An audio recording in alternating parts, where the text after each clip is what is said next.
नमस्कार, मैं अंकिता सिंह और आप देख रहे हैं न्यूज वन टुडे। प्रधानमंत्री नरेंद्र मोदी ने हरियाणा के गुरुग्राम से देशवासियों को विकास की नई सौगात दी। इस दौरान पीएम ने कई परियोजनाओं का जिक्र भी किया। पीएम ने 16 राज्यों को कुल 114 सड़क परियोजनाओं की सौगात दी।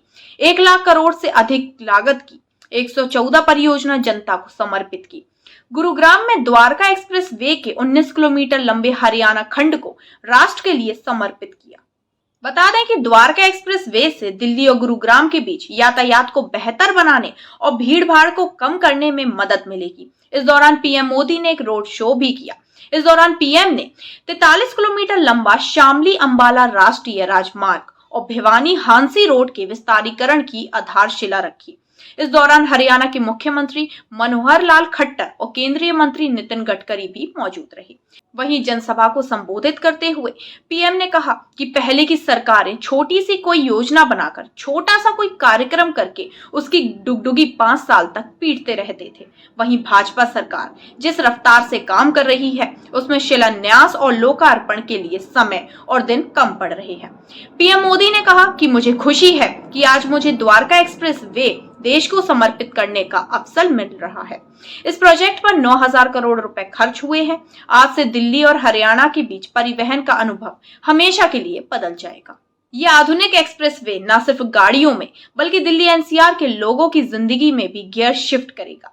आगे पीएम ने कहा कि 2024 के अभी 3 महीने भी पूरे नहीं हुए हैं और इतने कम समय में 10 लाख करोड़ रुपए की परियोजनाओं का शिलान्यास और लोकार्पण हो चुका है। ये सिर्फ वो प्रोजेक्ट हैं जिसमें मैं खुद शामिल हूं। इसके अलावा मेरे मुख्यमंत्रियों और मंत्रियों ने भी विकास परियोजनाओं का शिलान्यास और लोकार्पण किया है।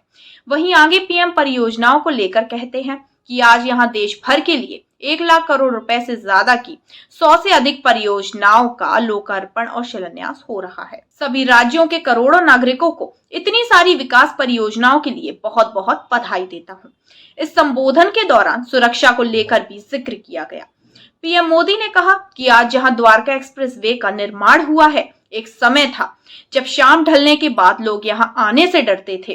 टैक्सी ड्राइवर भी मना करते थे कि उधर नहीं जाना है। इस पूरे इलाके को असुरक्षित समझा जाता था। लेकिन आज कई बड़ी कंपनियां यहां आकर अपने प्रोजेक्ट लगा रही हैं और इन्वेस्टमेंट कर रही हैं। ये इलाका एनसीआर के सबसे तेजी से विकसित हो रहे इलाकों में शामिल हो रहा है। 21वीं सदी का भारत बड़े विजन का भारत है। ये बड़े लक्ष्यों का भारत है। आज का भारत प्रगति की रफ्तार से कोई समझौता नहीं कर सकता। वहीं आगे पीएम मोदी कांग्रेस को घेरते हुए कहते हैं कि देश में हो रहे लाखों करोड़ रुपए के इन विकास कार्यों में सबसे ज्यादा दिक्कत सिर्फ और सिर्फ कांग्रेस और उनके घमंडिया गठबंधन को हो रही है। उनकी नींद हराम हो गई है। इसलिए वो लोग कह रहे हैं कि मोदी चुनाव के कारण लाखों करोड़ रुपए के काम कर रहा है। 10 वर्षों में देश इतना बदल गया, लेकिन कांग्रेस और उनके दोस्तों का चश्मा नहीं बदला। इनके चश्मे का नंबर आज भी वही है। जिस गति से विकास हो रहा है उससे कांग्रेस और इंडिया गठबंधन डरे हुए हैं। पीएम कहते हैं कि जब वो विकासात्मक परियोजनाओं का उद्घाटन करती है तो उसे कांग्रेस चुनावी रणनीति कहती है।